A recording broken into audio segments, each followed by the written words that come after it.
All Marines know about Carlos Hathcock because he's a Marine Corps legend, someone we learn about at MCRD Paris Island or San Diego. His life story reads like a Hollywood movie script. Distinguished marksmen were top-scoring Marine Rifle Team competitors.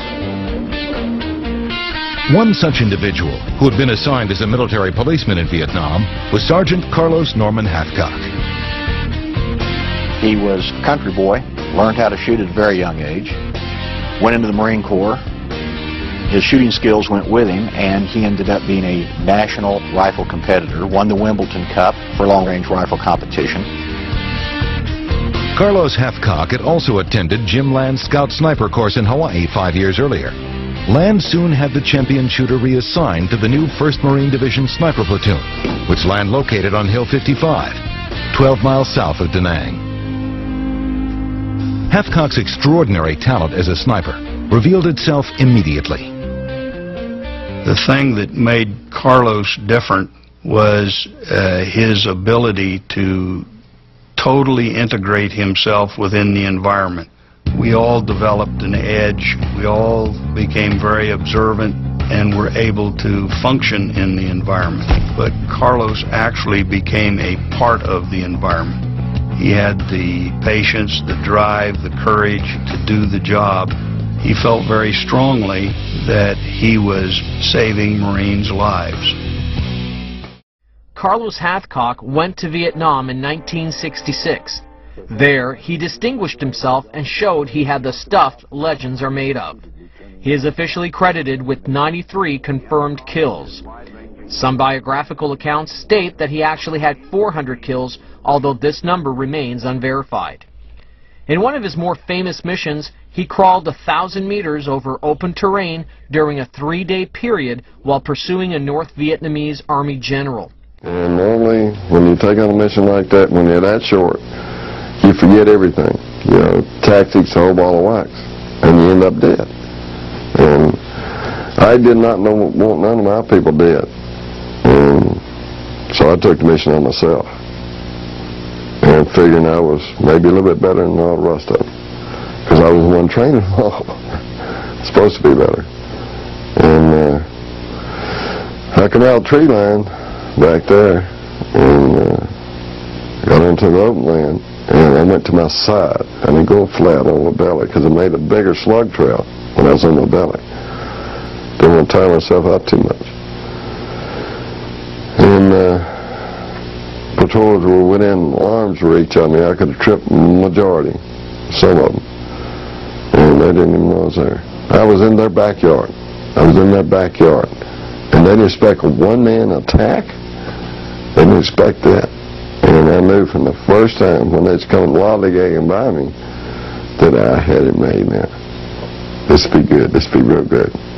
So I just continued squirming along, and many patrols come by. There was 2 twin 51s on my left, 2 twin 51s on my right. And I could see them cooking their groceries and wishing I was there to have a little bit of it, but I was definitely hungry. I was thirsty. But you got a job to do. You're in your bubble, and that's all. Is your job. And crawled up on that little rise with an escape route to my right, out to the tree line. I was in between all the 51s, and which were set up for air attacks. I don't believe they'd get down that far. Thank goodness.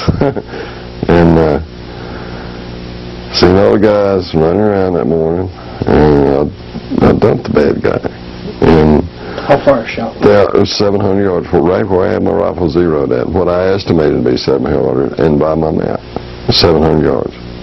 Yeah, I estimated the wind, and temperature, humidity, the whole ball of wax. Tried to run through my mind real quick. And it worked out pretty good. Worked out right fair. And then I had to get out, had to get away. When I made the shot, everybody ran the opposite direction because that's where the trees were. Hathcock had a special talent for counter-sniping. In a short time, he had eliminated a number of enemy snipers that had been killing Marines in the Hill 55 area. In frustration, the enemy eventually put a reward on his head and sent a master sniper nicknamed the Cobra to kill him. Hathcock found out about this, and he was told, maybe we better, move you or not send you out to the field. And his idea was, no, he says, I'm the best there is. I'm going after this guy. And so it became a situation off Hill 55 to where this alleged Cobra sniper was shooting Marines and trying to draw Hathcock out. It finally came to the day where Hathcock went out with his spotter, and they set up at a place that if he were the other guy, that's where he would be that morning. Hathcock had been stalking the Cobra sniper for several days and had learned some of his habits. As the sun came up in this one particular area, he was scanning across this ravine into the bush, and he saw a glint of a scope. He knew that's what it was. So he aimed at the glint, settled his crosshairs on it, squeezed the round on it, and then they went to find out if they had done any damage. And of course, the Cobra sniper was dead. The story is that the bullet went through the scope and hit the guy in the eye, killed him. In 1969, the armored vehicle he was traveling in struck a landmine. He sustained burns over 90% of his body, but that didn't stop him from pulling 7 Marines from the burning wreckage before taking inventory of his own injuries. Hathcock rejected any commendation for his bravery. 30 years later, he was awarded the Silver Star. After Vietnam, his efforts were directed at establishing a scout sniper school at Marine Corps Base Quantico, Virginia. In 1975, he was diagnosed with multiple sclerosis. Carlos Hathcock passed away in 1999. Remember, if it's more interesting, you can find it here. Thanks.